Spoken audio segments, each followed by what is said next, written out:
Kwa hakika khiana baina ya wanandoa wawili ni miongoni mwa madhambi yaliyokuwa makubwa na aibu iliyokuwa mbaya zaidi.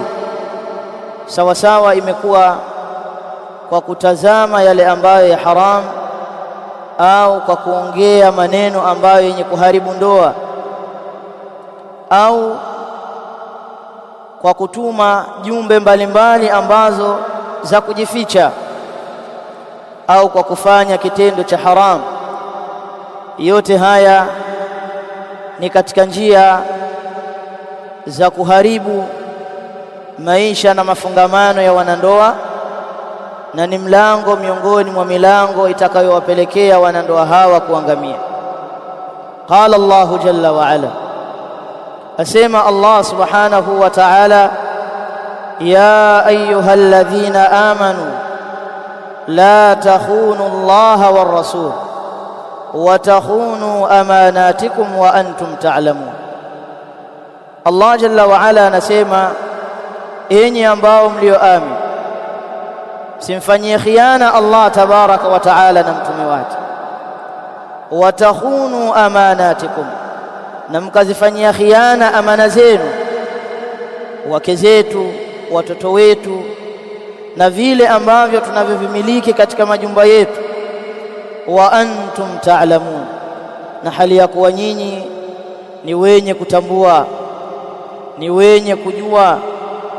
Qala al-Imam at-Tabari rahimahullah, la takhunu amanatikum allati itamantum alaiha, sizifanyie khiana amana zenu ambazo mmeaminishwa kwa amana hizo ambazo Allah jalla wa ala ametupatia. Tumepewa watoto, tumepatiwa wake, tukawa tunaishi nao katika majumba yetu. Kwa hiyo hatutakikani kuwafanyia khiana. Tumekabidhiwa tulab, tumekabidhiwa wanafunzi, hatutakikani kadhalika kuwafanyia khiana, kwani khiana ni jambo ambalo ni baya mno. Wazauju amana, wazaujatu amana, mume ni amana, kadhalika vile vile mke naye ni amana. Walishratu bainahuma mabniyatun ala sidqi walwafa, na yale mafungamano baina ya wawili hawa yamejengeka juu ya ukweli na kutekeleza yale ambayo waliokubaliana baina yao, la ala alghishi walkhafa. Hayakujengeka mafungamano haya kwa udanganyifu na kwa mambo ya kufichaficha, bali kila kitu chatakikana kuwa kipo wazi.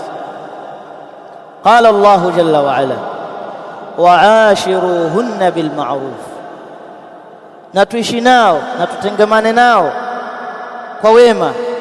Qala al-Imam al-Hafidh Ibn Kathir rahimahullah, ay tayyibu aqwalakum lahun wa hassinu af'alakum wa hay'atikum bihasabi qudratikum. Anasema al-Imam al-Hafidh Ibn Kathir rahimahullah,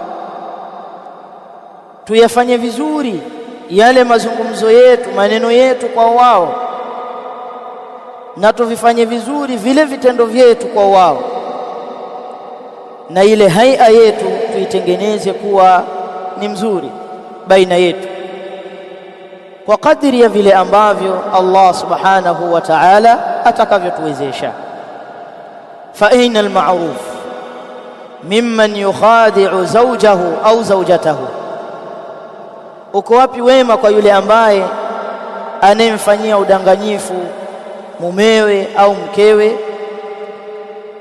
Wa aina alwafa mimman yaksiru alahd wa yahtiku as-sitr, na kupo wapi kule kutekeleza yale majambo ambayo wamekubaliana baina ya wanandoa wawili, kwa yule ambaye anayevunja ahadi, anayeondosha ile stara ambayo iliyokuwepo baina ya wanandoa wawili hao. وعن أبي هريرة رضي الله عنه أن النبي صلى الله عليه وسلم قال آية المنافق ثلاث إذا حدث كذب وإذا وعد أخلف وإذا اؤتمن خان. حديث متفق عليه.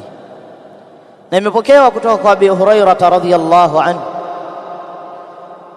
ya kwamba mtume wetu Muhammad sallallahu alayhi wasallam amesema alama za mtu mnafiki ni tatu: idha haddatha kadhaba, pindi anapozungumza huzungumza uongo; wa idha wa'ada akhlafa, na pindi anapotoa ahadi hukhalifu ahadi hiyo; wa idha tumina khana, na anapoaminiwa hufanya khiana.